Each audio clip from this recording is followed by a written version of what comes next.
Hello friends, आप सभी का अपने यूट्यूब चैनल पर हार्दिक स्वागत है। इस वीडियो में हम बात करने वाले हैं इंस्पायर स्कॉलरशिप प्रोजेक्ट के बारे में। वीडियो इंपॉर्टेंट है, वीडियो को अंत तक देखते रहें। वीडियो को लाइक करें, शेयर करें और अभी तक चैनल को अगर सब्सक्राइब नहीं किए हैं या चैनल पर पहली बार विजिट कर रहे हैं तो तुरंत चैनल को सब्सक्राइब कर लें। बेल आइकन के साथ साथ ऑल के बटन पर क्लिक कर लें, जैसे कि सारी इन्फॉर्मेशन आपके पास सबसे पहले और बिल्कुल फ्री में पहुंचती रहे। तो चलिए फ्रेंड्स, वीडियो को स्टार्ट करते हैं। तो फ्रेंड्स, बहुत सारे स्टूडेंट जो हमारे चैनल से जुड़े हुए हैं इंस्पायर स्कॉलरशिप से रिलेटेड और जो लगातार इंस्पायर स्कॉलरशिप पा रहे हैं या फॉर्म को भर रहे हैं, उनके मन में एक डाउट सा रहता है कि आखिर में सर, हमारी जो स्कॉलरशिप आती है वो हमें 60,000 रुपये पर ईयर की दर से ही मिलती है और ये 20,000 रुपये कैसे मिलते हैं, कैसे प्रोजेक्ट बनाया जाता है, प्रोजेक्ट कब अप्रूव्ड होता है, कब रिजेक्टेड होता है। तो सबसे पहले आपको आपको जानकारी होनी चाहिए कि डीएसटी द्वारा यानी department of science and technology द्वारा आपको 80,000 रुपये की इंस्पायर स्कॉलरशिप प्रोवाइड की जाती है जो स्टूडेंट इंस्पायर में स्कॉलरशिप में सिलेक्टेड होते हैं। ये स्कॉलरशिप दो भागों में विभाजित होती है। नंबर 1 में आपको स्कॉलरशिप और 2 में मेंटोरशिप। आपको 60,000 रुपये पर ईयर की दर से स्कॉलरशिप प्रोवाइड होती है अगर आप प्रोजेक्ट नहीं बनाते हैं। अगर आप प्रोजेक्ट बनाते हैं तो आपको 20,000 रुपये का अलग पेमेंट यहाँ पर मिलता है। तो यहाँ पर हम आपको एक स्टूडेंट की इन्फॉर्मेशन देने वाले हैं जो हमारे चैनल से जुड़े हुए हैं और इन्होंने एक गलती कर दी जिसकी वजह से इनका सेकेंड जो मेंटोरशिप है यानी सेकंड जो प्रोजेक्ट है वो इनका रिजेक्टेड हो गया है। आपको ऐसी गलती नहीं करनी है। आपको प्रोजेक्ट बनाना है। अब प्रोजेक्ट कैसे बनाया जाता है, किसके अंडर में बनाया जाता है, कितने पेजों का होना चाहिए, क्या रिसर्च एरिया होना चाहिए, क्या टॉपिक होना चाहिए, इसके बारे में आपको जानकारी होनी चाहिए। अगर आपको जानकारी नहीं है तो बेहतर इन्फॉर्मेशन के लिए आप हमें जीमेल कर सकते हैं। जीमेल डिटेल आपको इस वीडियो के डिस्क्रिप्शन बॉक्स में प्रोवाइड करा दिया गया और जहाँ पर आप कमेंट करते हैं वहाँ पर आपको प्रोवाइड करा दिया गया। आप वहाँ पर बेहतर जानकारी हमसे ले सकते हैं। यहाँ पर काफ़ी सारे स्टूडेंट जो हमारे अंडर में प्रोजेक्ट बना रहे हैं, तो यहाँ पर काफ़ी सारे स्टूडेंट ने गलती कर दी है। गलती कैसी कर दी है, काफ़ी सारे स्टूडेंट परामर्श नहीं लेते हैं और अपना प्रोजेक्ट सबमिट कर देते हैं। यहाँ पर पहला वाला प्रोजेक्ट जो आप देख रहे हैं, मेंटोरशिप डॉक्यूमेंट अप्रूव्ड 22/9/2022, ये हमारी सहमति से इन्होंने अपना प्रोजेक्ट जो है मेंटोरशिप डॉक्यूमेंट जो वो उन्होंने अपलोड किया था और प्रोजेक्ट बिल्कुल सही बना था क्योंकि हमारे अंडर में बनाया गया था, बिल्कुल सही और अप्रूव्ड भी हो गया है। लेकिन इन स्टूडेंट ने अपने ही तरफ से एक दूसरा प्रोजेक्ट भी सबमिट कर दिया जिसकी वजह से उनको ये रिजेक्शन का मैसेज आ गया। ये देखिए, मेंटोरशिप डॉक्यूमेंट रिजेक्टेड 6/10/2023। अब ये क्यों आया है, किन किन बातों को आपको ध्यान में रखना है कि आपका जो प्रोजेक्ट है वो रिजेक्ट ना हो।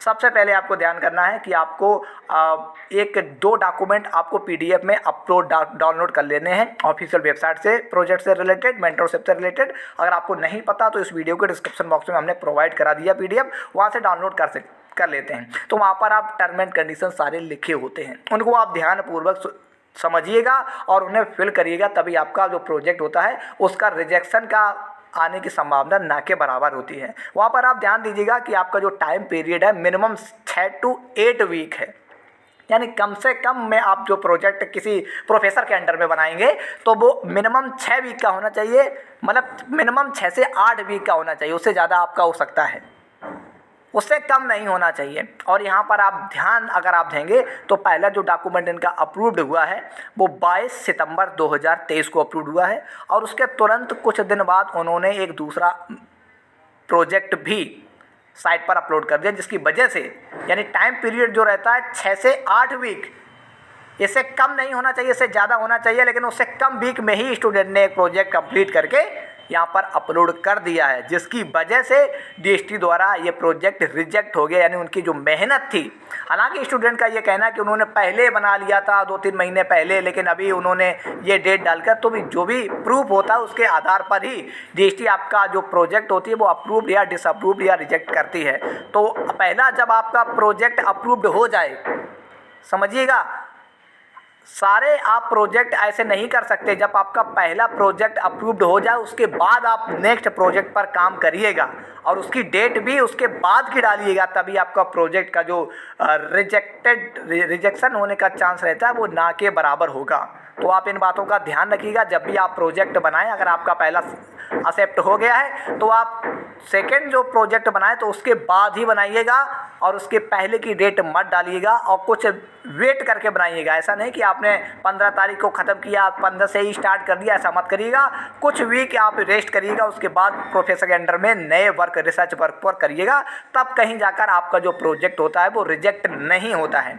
यहाँ पर आप देख सकते हैं 22/9/2023 और 6/10/2023 लगभग इन मैक्सिमम 15 दिन का अंतर स्टूडेंट ने किया, जबकि अंतर आपका कम से कम 6 से 8 वीक कम से कम, यानी लगभग 40 दिनों का, लगभग 40-42 दिनों का अंतर कम से कम होना चाहिए था, क्योंकि उसी दरमियान आपको किसी रिसर्च प्रोजेक्ट पर, किसी रिसर्च टॉपिक पर आपको रिसर्च करना होता है और तब आपको कहीं एक मेंटरशिप का प्रोग्राम तय करना होता है, फाइल इत्यादि बनानी पड़ती है और उसको आपको अपने डाटा सहित अपलोड करना होता है कि किस एरिया में आपने डाटा एकत्रित किया, कहाँ कहाँ से डाटा एकत्रित किया और किस पर आपने रिसर्च किया, तब कहीं जाकर आपका ये जो प्रोजेक्ट होता है वो एक्सेप्ट होता है, रिजेक्ट नहीं होता है। तो जो भी स्टूडेंट इस वीडियो को देख रहे हैं, अगर आप प्रोजेक्ट नहीं पता है प्रोजेक्ट कैसे बनाया जाता है तो आप बेहतर इन्फॉर्मेशन ले सकते हैं। अदरवाइज जो भी स्टूडेंट ने प्रोजेक्ट बना लिया है तो इन बातों का विशेष ध्यान रखें कि आपको कम से कम 6 से 8 वीक का मिनिमम बनाना है और उसके बाद ही आपको अपलोड करना है। ऐसा नहीं आप डायरेक्ट सारे जो प्रोजेक्ट आप बना लिए हैं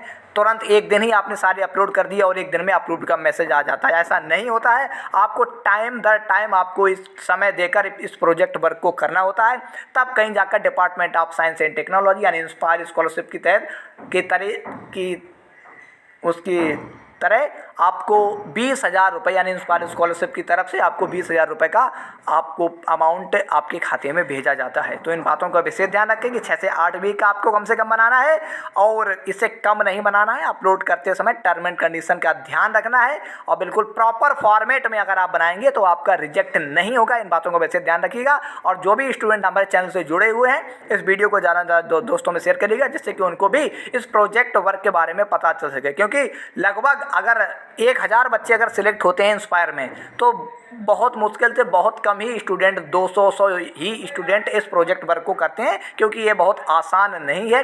इसमें आपको टाइम कंज्यूमिंग है, किसी प्रोफेसर के अंडर में किसी स्पेसिफिक टॉपिक पर आपको रिसर्च करना होता है, उसका डाटा एकत्रित करना होता है, तब कहीं जाकर आपको ये 20,000 रुपये का मेंटरशिप का अमाउंट आपको प्रोवाइड होता है।